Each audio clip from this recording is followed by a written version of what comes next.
Well, hello, everybody. My name is Lisa Ravlick, and I am happy to be here hosting this edition of Flip the System, which is brought to you by the Fredericton Local Immigration Partnership. And joining me and helping to make sure that the stream works all right is the Local Immigration Partnership Coordinator, Nicole Andrade. How you doing there, Nicole? Good morning, everyone. Thank you, Lisa. I am doing great. I'm looking forward to today's conversation with our two special guests today. Yeah, so let's get started. So today we are welcoming the co-owners of Victory Meat Market, Hieu Pham and Alex Scholten. So hello, gentlemen, and welcome to Flip the System. How are you this fine morning? I'm looking out my window and it's snowing. What's it doing your end of New Brunswick? Well, it's warm in the house, so I'm okay. I'm all good. Morning, Lisa. It's yeah, our third or fourth storm of the week. Yes. If you don't like the weather, wait 5 minutes. So. Exactly. I keep waiting for in like a lion, out like a lamb to come true. I mean, March 29th, where's the lamb? Yeah. Well, gentlemen, we're going to talk about the business that you are running in the downtown of Fredericton. So Victory Meat Market is considered, I would say it's an institution in your burg, isn't it? So maybe Alex, why don't you start by telling us a little bit of the history of Victory Meat Market, how long it's been around? Because I know you used to shop there as a kid. I did actually. So Victory Meat Market started a little over 90 years ago in Fredericton with the Chippen family, who started the business originally on York Street, I believe, and then in 1954 moved the location to where it is today on King Street. Mm-hmm. In that from that time period forward, the business has had a wholesale side of it and also a retail side. They've became known for 3 or 4 different principles. The first one is fresh products, local products wherever possible. Mm-hmm. Also reasonable prices, and then finally really good service for customers. And that has helped them succeed over that long period of time. Very much driven by the Chippen family and their values.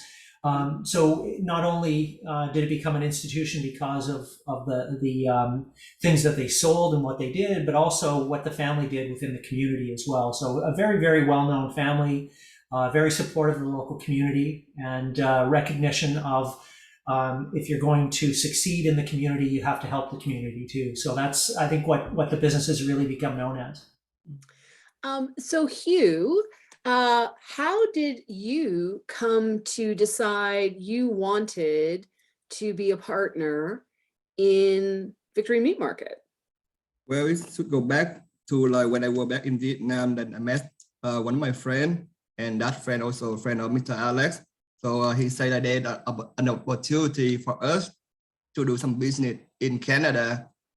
And then that's when I decided, okay, why not? Let's try it. Even though I don't have any retail experience, but then Mr. Alex, I know like him very well after a long period of time working together. He's fantastic. And then I say, okay, why not? I have my background in accounting, financing, and I have connection like to get funding. So we can like easy to expand the business. And then Alex had the fantastic experience with the retail store and things like that. And I decided, okay, why not? We can like make something big. 2 persons that better than 1, so why not, right?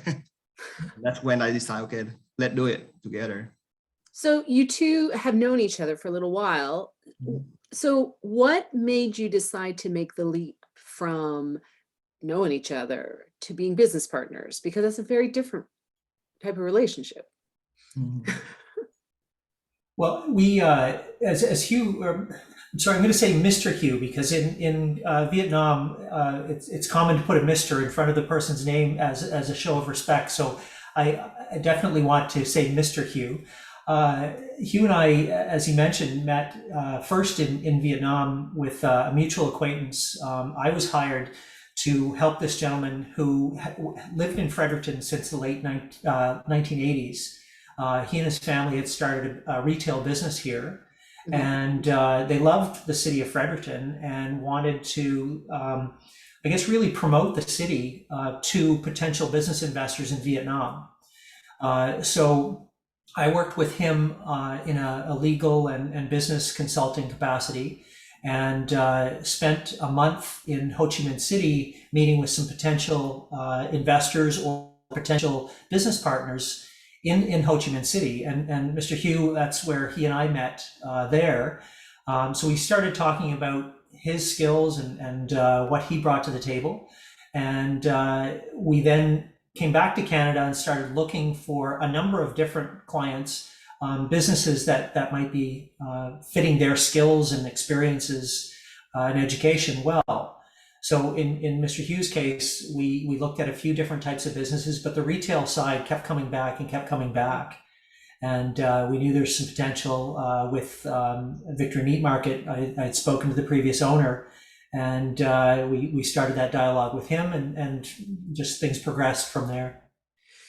Yeah, and that brings me to a follow-up question. So how do you find a business to buy? Because unlike a house, which a sign goes out on the front lawn and there's open houses, businesses that are for sale, they don't necessarily broadly advertise. So how do you begin to identify what you want to invest in and then find the right property? So Well, I think I'll yeah, jump why in don't you there tackle again. it? Yeah, so that was one of the reasons why I was hired by this gentleman his family was originally from Vietnam. Mhm. Using my network and understanding the business environment here, we're able to connect with potential investors or people that wanted to come to Canada to a business that would match up with their skill sets. Mhm. And that's not always easy. If you're from outside the country and you don't have that understanding of the business environment or a network to even get a jump on others, if you find out a business maybe for sale, that you could start the dialogue early and get in on the early stages to be able to get in on that business. That can be a challenge, and that local knowledge is really important. So in my case and in Mr. Hieu's case, we were able to speak a great deal about what he may be interested in, and then I went out into the local environment to see what might be available. So then, Mr. Hieu, let me ask you, I mean, starting a business in your neighborhood and in your community is hard enough and takes a great leap of faith. What was the appeal for you or the driver to invest and move to another country to open that business? What did you see here?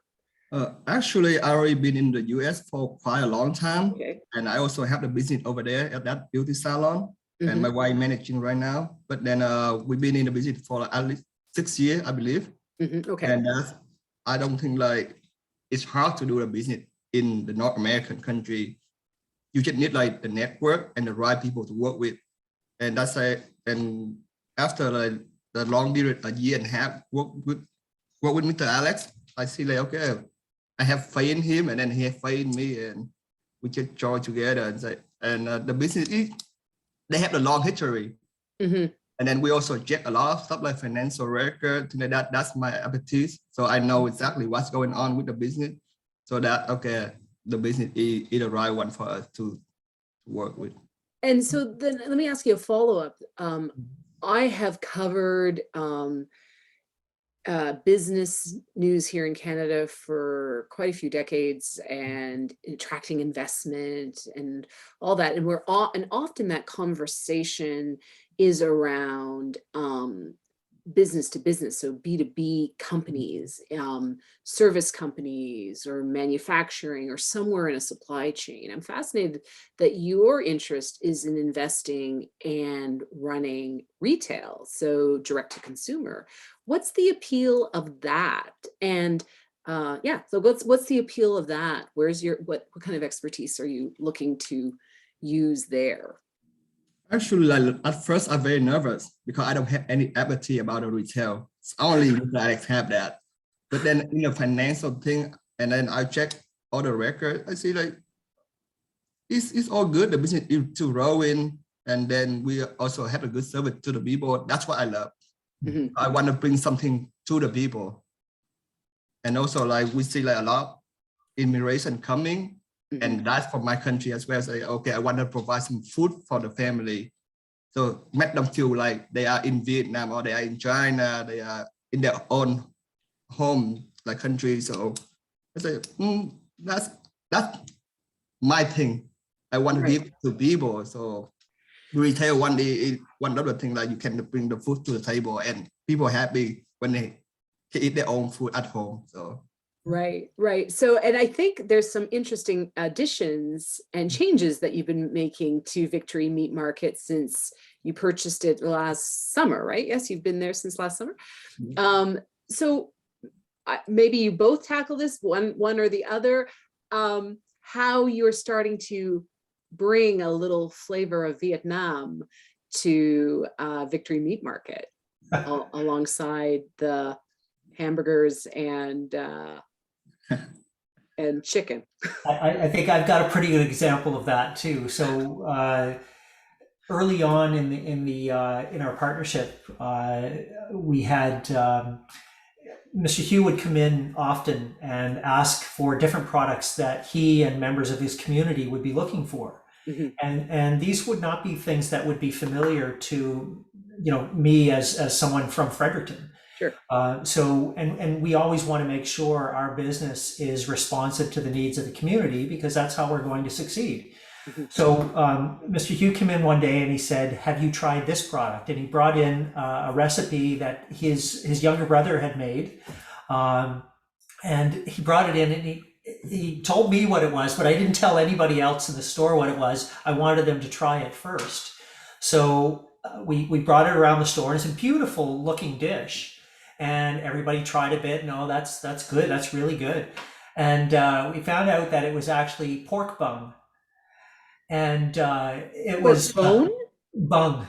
But So, yeah. So pork, basically, for lack of a better expression, pork anus. okay. Which is something that is common for people in Vietnam to eat. Sure. And he had made this beautiful recipe. It was tarragon coated pork bung, and people in the store liked it, until they found out what it was, and then that kind of changed their perspective. But we had, a few weeks later, we had the good fortune of meeting the federal immigration minister, Marco Mendocino. And Mr. Mendocino was making a presentation at UMB, and he wanted to come around to some businesses that were involved in the immigrant field or the newcomer field. Mm-hmm. We had long promoted the benefits of having newcomers in our employment team and the benefits that can bring. So he came into the store and I said, "First and foremost, there's something you have to try." He kind of went, "Okay." So I gave him this package of pork bung, and he kind of looked at it in the same kind of expression that most in New Brunswick or in Fredericton may have if they haven't experienced this before, just kind of a puzzled look and, how do I cook this? But that's the benefit that I see in particular from the retail side, having worked with Mr. Hieu. He brings perspective that I just don't have in the local retail market.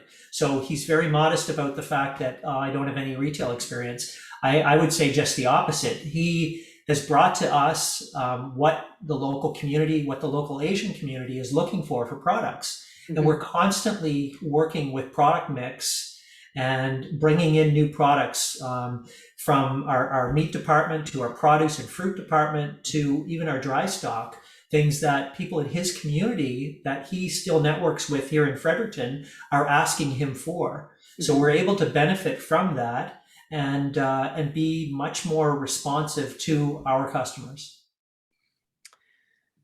So Hieu, sorry, Mr. Hieu, talk a little bit about the stuff that you're bringing in and sort of then the subtle differences in we talked about an Asian market, but of course that's not a homogenous group. So what kind of knowledge and insight is Victory Market benefiting from because you're coming out of that community? Well, not only from that community, I got a lot of idea and like the product like we can bring to the table. But then in that community, we have a good connection, not only in Fredericton, but then outside Fredericton in Vietnam as well. So I already contact a lot of different supermarket in Vietnam, and we're thinking if we succeed, we can like export all the product, that local product, to Vietnam and sell it, because right now China already the domination country to get all the product from the neighborhood around China. So I'm thinking, why not us like shipping to Vietnam and make the business more successful, and exporting also like a lot, import the product from Vietnam as well. Why not? Because people want their home food. So I'm thinking about that, and I think like bringing that to the table, it's going to be benefit for everyone. Right. So maybe let's dive a little deeper into that idea of exporting to Vietnam, because of course Victory Meat Market has had a wholesale business that has existed before, but I'm intrigued at the exporting potential, because again, when we talk about exporting and the larger issues around economic development, most people would envision that to be large companies with established supply chains. And so talk to me, because there would probably be other small business owners out there that are selling to a local market and don't realize that there is a completely untapped market that is global that they could be selling into. But how do you do that? Because when you're this tiny company floating in the world, how do you find that specific market someplace else? Well, I think that the first thing that we benefit from with this business is that we have contacts with many suppliers across the country, and even into the US and in other countries as well, where we're sourcing product that we can sell on our shelves. Right. And different times of the year, we're getting products from around the world anyway. So we benefit from that knowledge and what's available. So bringing products in and Hugh's perspective on what we may want to bring in that would satisfy the local market. But then in terms of export, there's a lot of, and this is what's exciting about what we do in New Brunswick or even the Fredericton community. We buy as much as possible from local suppliers. And the challenge that many of those local suppliers have is I don't think they realize the potential that they could have in terms of selling more product to stores like ours. So we try to help them with that, getting them commercializing some product and putting proper labeling on it if it's a manufactured good, but also if it's fresh product, where there might be additional markets for them. And previously I've gone around with Mr. Hieu and others to local apple growers, produce growers in the province. We've talked to them about the potential for the Vietnamese market. In one case in particular, with one of the local apple growers in the Moncton area, they're already doing some of that export. So it's a matter then of helping them identify different markets where they could sell. And that local knowledge that perhaps helped Mr. Hieu identify a business here in New Brunswick would also help those growers in the local market in Vietnam. So with Hugh's local knowledge and his local contacts and network, that can be very beneficial as well. So we're looking at how we kind of crack that nut, if you will. Transportation costs are outrageous right now. It's going to be very difficult, especially if you're transporting perishable goods. Right. So that makes it even more difficult. So how we go about solving that is going to be a challenge, and something that we're going to have to seek some additional expertise on. we know the products, we know where we can source it, but then it becomes how logistically how we get it to those other countries. Right. We know the local market in Vietnam, and we know some of the owners of the supermarkets and how we can get it to them. So it's connecting all those pieces together in that full chain to make sure we can do a good job with it. And so it's March 29th, 2022. So Mr. Hieu, I have to ask the de rigueur question. So you bought this company during COVID. You're now talking about the next phase of it in whatever this next phase of this pandemic is. How so what has that been like, and what do you anticipate 2022 is going to be like as you figure out the next steps for the company? Well, even though we bought the business during the COVID, but then the retail store always exists because people need something to eat, right? So Right. I'm not really worried about the business. But then for the role, like where we're gonna, improve the business. And as we already discussed all the time, like almost every customer service, new product to the people, local product, support local business, things like that. That's how we want to focus on. And then like earlier, we just talked about exporting product. Right. So those gonna be the big thing for us if we can succeed in the future. And so when you talk about exporting products, are you talking simply other meat products, or like, are you thinking that Victory Meat Market could become like an export node for locally produced New Brunswick food stuff? Like, I think the challenge on the meat side of things would be significant. The consolidation of manufacturers or suppliers of meat has been going on for some time, and there is very, very little large organizations in Atlantic Canada. Right. Atlantic Beef out of Prince Edward Island is probably the biggest at this point in time. So we're sourcing from Montreal or Alberta or other provinces far away from here. So for us to get product in and ship it from New Brunswick really makes no sense whatsoever. We can certainly organize the purchase of those products through our suppliers, and then make sure that they make it to the Vietnamese market with our contacts in Vietnam. Got it. But again, that's more down the road. That's what we envision in the future. But it's those local suppliers that we, and I would say on produce and fruit as well.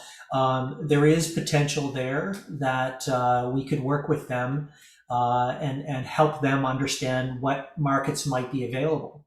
I'd also give the example of, I had a conversation about a year and a half ago with a microbrewery here in Fredericton that was looking to expand into the Asian market. And Mr. Hieu and his connections, he had business connections with a microbrewery or a bar in Ho Chi Minh City. So the potential of bringing those connections together to be able to do that would be very interesting as well. That's really interesting. That's very cool. Do you have anything to add, Mr. Hieu? I think He covered it all up. So we've talked about the partnership. We've talked about the product line. We've talked about the potential other marketplace. So now let's talk about the human capital piece that makes it possible to run this business. Neither of you are standing behind the counter every day serving up the pork chops. So talk to me about where you get your talented staff and the role you play in the community that way. Why don't you start, Mr. Hieu? Yeah, sure. First, the staffing is really tough because right now, like people got COVID. A lot of people like have to stay home and sick, and then we always like short of staffing, and it's crazy. But then with the connection and then with our brand in the market right now, people know it a lot. The employee are a lot staffing, like introduce another staff from another different supermarket, and I think like even though it's hard, but then we can manage all the staff, and just like, I don't know, it's crazy out there. It is challenging right now, isn't it? I hear this from other friends who own retail establishments, and I also am watching it with my daughter who has her first part-time job. She's a teenager. And she says they're dropping like flies, Mom.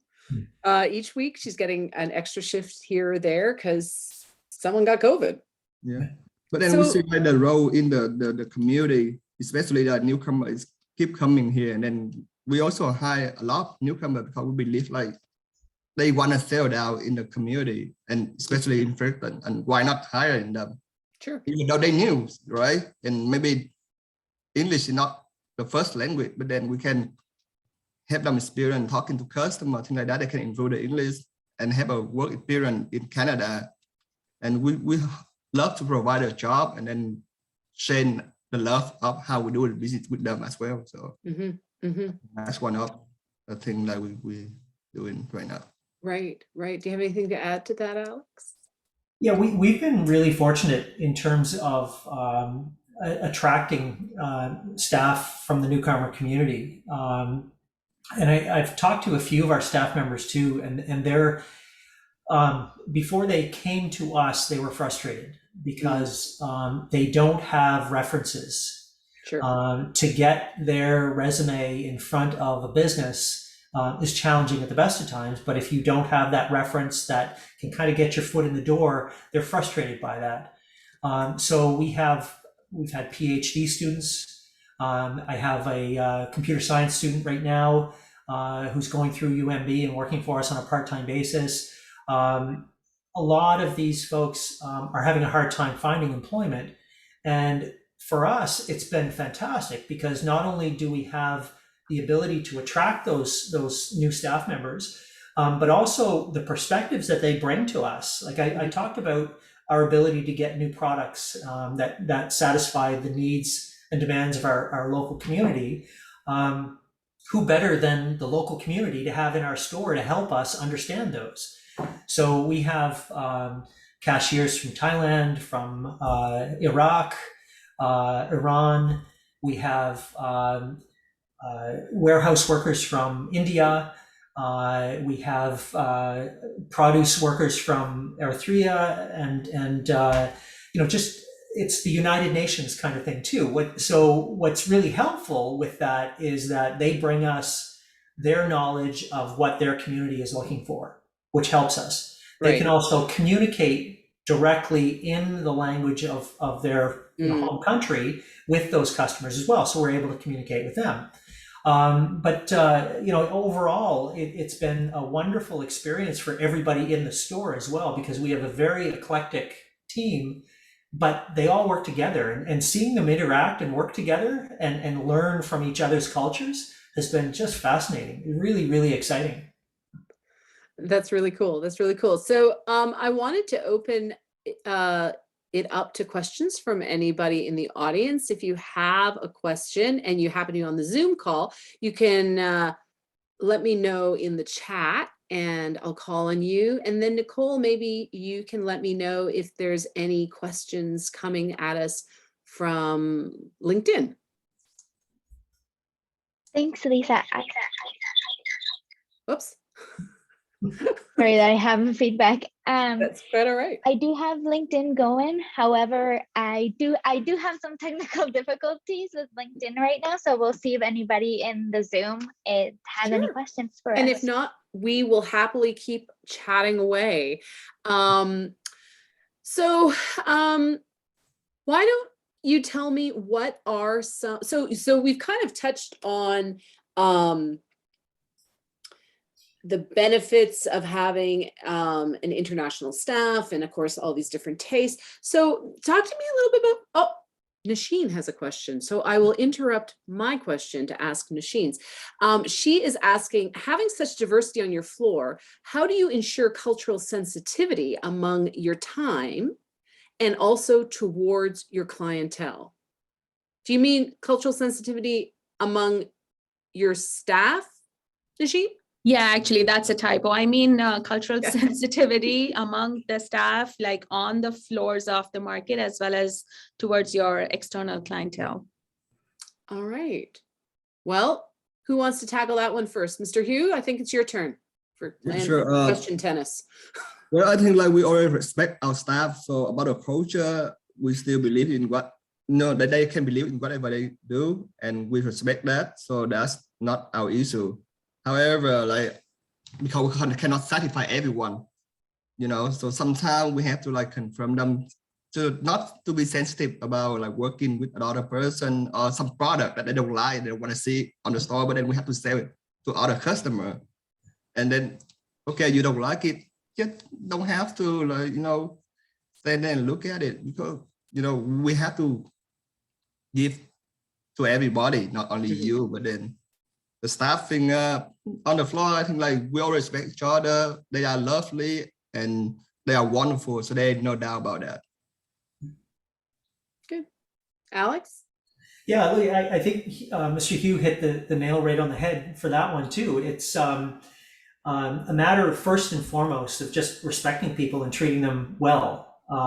That no matter what culture you're from, that is going to be beneficial in terms of creating a relationship with them. The other part that I think over the years, I think one of the biggest lessons I learned in terms of cultural sensitivity is just being aware and watching and observing how different cultures do things. I know in particular, I have a customer, a Lebanese customer, who comes in and he's looking for a very specific product, and he's very assertive. And we'll call and call and call and call and call. And, it's a matter of recognizing that that's part of the cultural difference that we face. So I know that when he comes in, he's always going to want to negotiate. And, that recognition, it's not something I take personally, but I also have to recognize that I have to negotiate back. So there's a give and take there. But it's understanding how that works, not only with our staff, but our customers as well.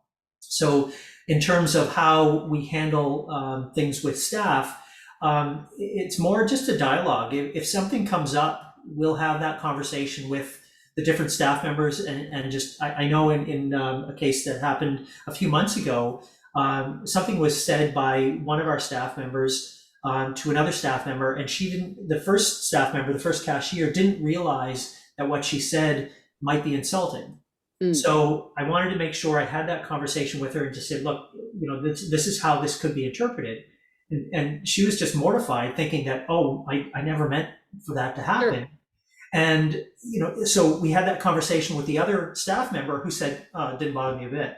So it's then a matter of just having that open dialogue, that everyone feels comfortable to have that discussion, and that we can learn from each other so that we can all work together closely. So that cultural sensitivity, even though we might not know what's driving some of the actions or the way people interact, by observing it, by asking questions and having that discussion afterwards, has been very effective in helping us overcome any challenges that we faced. And like I said, it's been fantastic. As Mr. Hieu mentioned, we have a beautiful staff that get along really well together. It's very diverse, and it's exciting for us. So, Mr. Hieu, I saw a few minutes ago a laugh of recognition. What did Alex say that resonated with you? Just like a lot of things happen in the store. It's stressful, but it's fun and joy, to work with.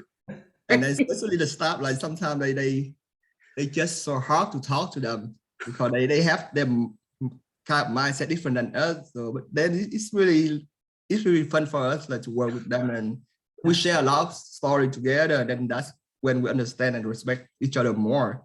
So right. That's how like we succeed, like working together all the way. Right. So let me ask you about sales, specifically about some of the new products that you've been introducing. So, you've been introducing new stuff, letting people try new stuff. Are there any products in particular that are like actually proving to be quite successful, like more than just, oh, that's cool to try, but people are now coming in and saying, hey, is this, have you got any more of this? Of your new product line? Yeah, we've had great success in bringing in different things that the other supermarkets might not offer. Everything from chicken's feet to pig's ears to pork bung, as I mentioned earlier. Yes. Those products are not in the market on a widespread basis. So that gives us a competitive advantage. And we have staff that understand the product and what it's all about. So that I think is exciting. And Mr. Hieu talking about durian and understanding, you know, that product as well. This is a fruit from Asia that smells really bad. Yeah. But it's very tasty, very flavorful. Okay. So this is then the foodie in me coming out. Okay. So how can something that smells like rotting garbage also taste awesome? Explain the sensory experience of durian to me.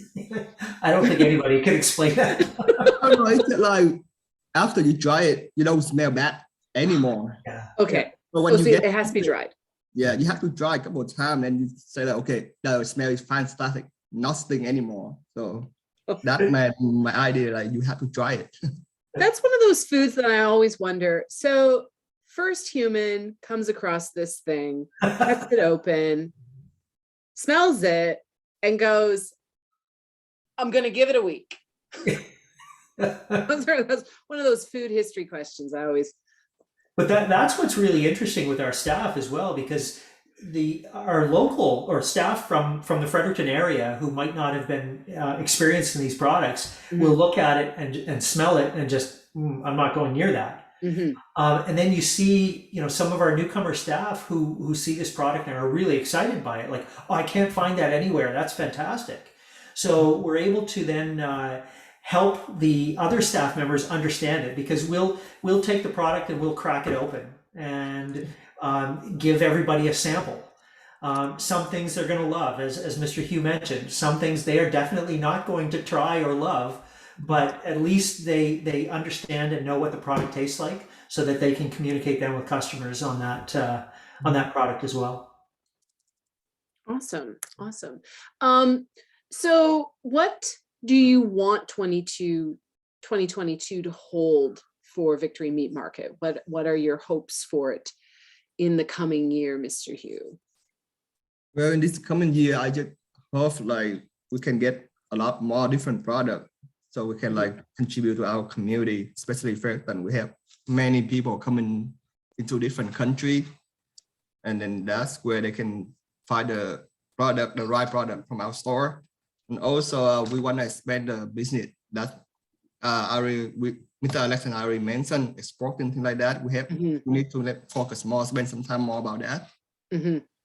And third thing, like the staffing, we still like want a lot of good staff in our store. So we hope like can get a lot of newcomers, so we can get a lot of idea from them what we should put in the store, what we should not, and that should be benefit us in the down the road.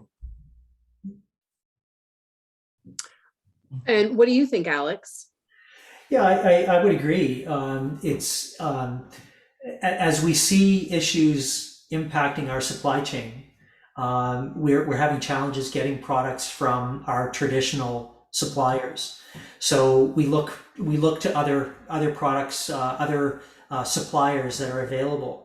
And with that, we can make sure that our shelves are always full.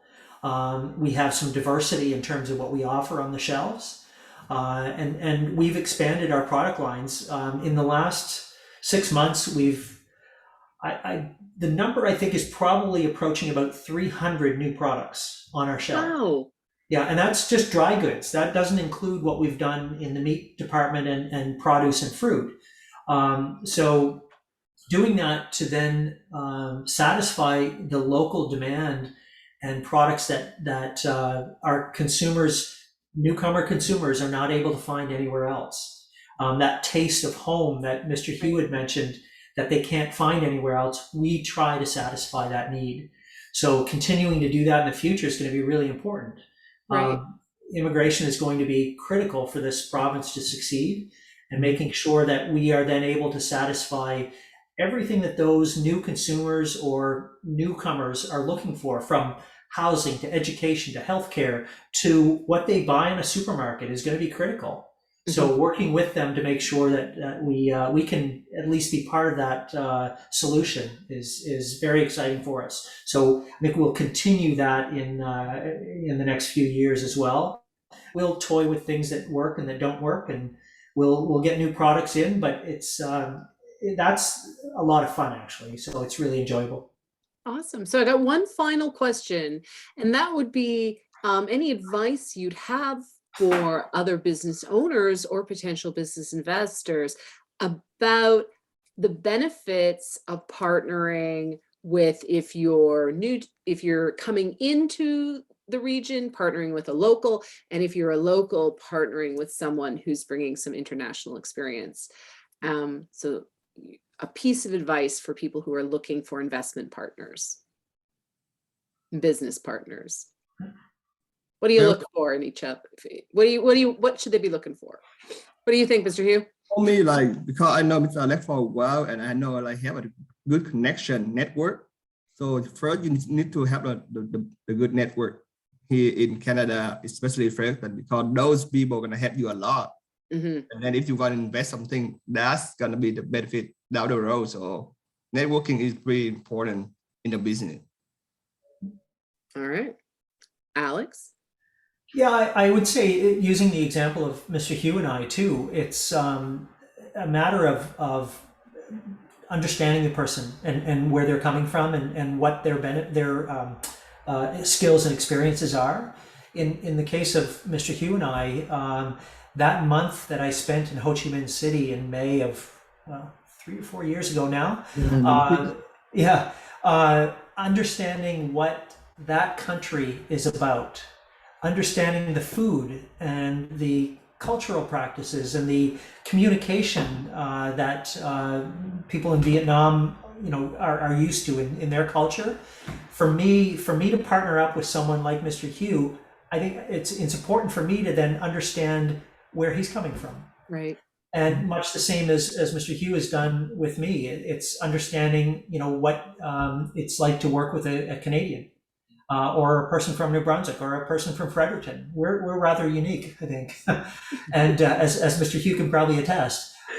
So it's a matter then of understanding each other's perspectives, and I think that then helps in the relationship, and making sure that he trusts me and that I trust him, and that we can work well together, and that's been very successful.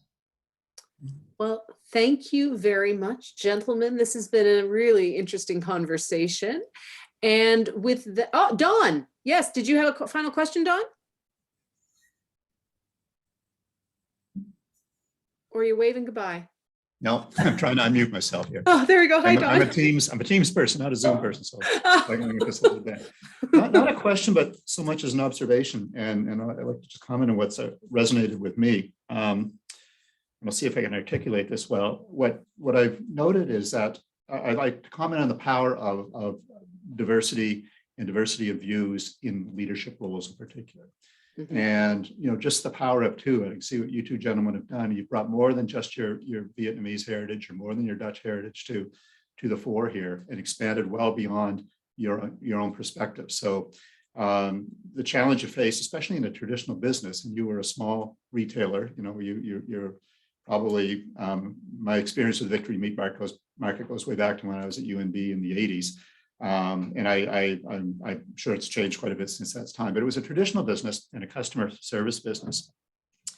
And you've expanded well beyond that. It just clearly the sum of the parts is the whole is greater than the sum of the parts, quite clearly.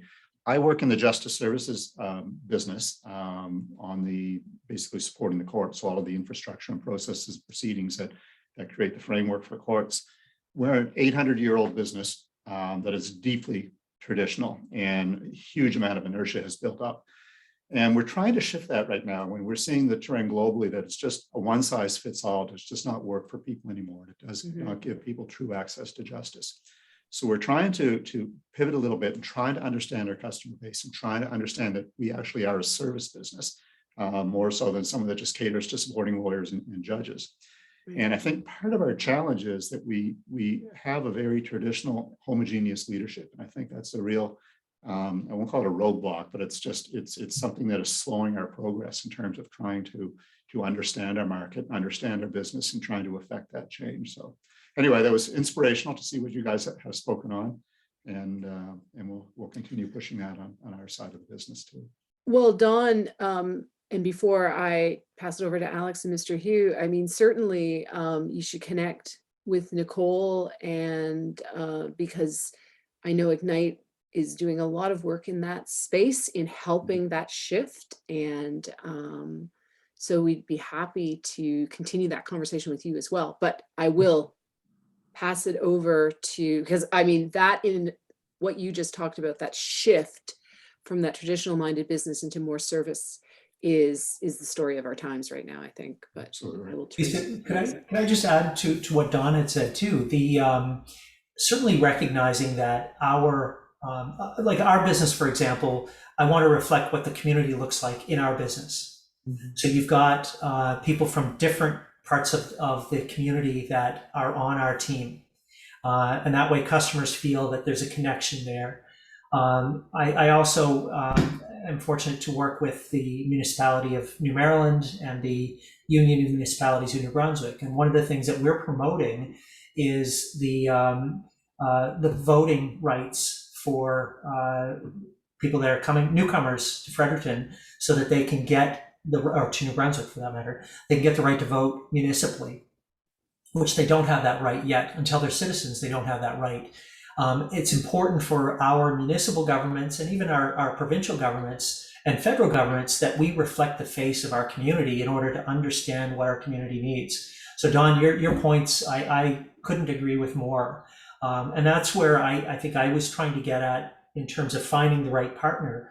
I can only understand that if I can put myself in their shoes. So going to Vietnam and meeting with Mr. Hieu and having a meal with him in Vietnam, I can't understate the importance of that, and that goes with so many different things, from the justice system to our healthcare system to education. All of those things is really, really important. Mm-hmm. Mm-hmm. And Mr. Hieu, do you have anything to add? I think like Mr. Alex already covered everything, so. Yeah. Yeah, no, Dawn, honestly, if you want to continue that conversation, there's more than enough of us who would be quite. No, 100%. We're reaching out please. to everybody and trying to turn the ship around. I'll just share this. I gave a talk to the Bar Association a couple of months ago, and I showed them a picture of a courtroom from 1910 and a courtroom from 2010. Other than an air conditioning system, it was exactly the same. And I can't think of any other work environment in the world that didn't change throughout the whole 20th century, other than maybe a meat market, perhaps, through the 20th century.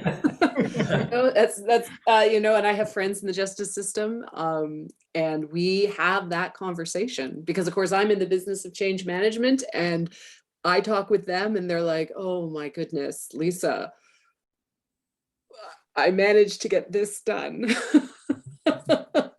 Yeah, no. And I'm a lawyer as well, so having practiced in that area, I can understand what you're talking about. So yeah, no, absolutely, Don. All right. Well, this has been an excellent conversation. Thank you to both of you. I obviously have some shopping to do. To pop by Victory Meat Market and pick up some fabulous new products, including the pork. Are you saying bung? Yeah, B-U-N-G, yeah. Okay, that's what I thought you were saying, bung. Okay, well, I'm definitely going to try that. I mean, how much different from haggis is it? I mean, it's like, what, a couple of inches further down the intestinal tract, right? Like, it has the same texture as calamari as well. So, oh, I love calamari. Same thing. All right. Well, thank you everybody for joining us. Thank you for our audience out there. This has been Flip the System. If you want to connect more on these topics, please reach out to Nicole at Ignite Fredericton. And with that, I'm Lisa Rablick, and I'll see you later. Bye-bye. Very much. Cheers. Thank you. Thanks, Mr. Hieu.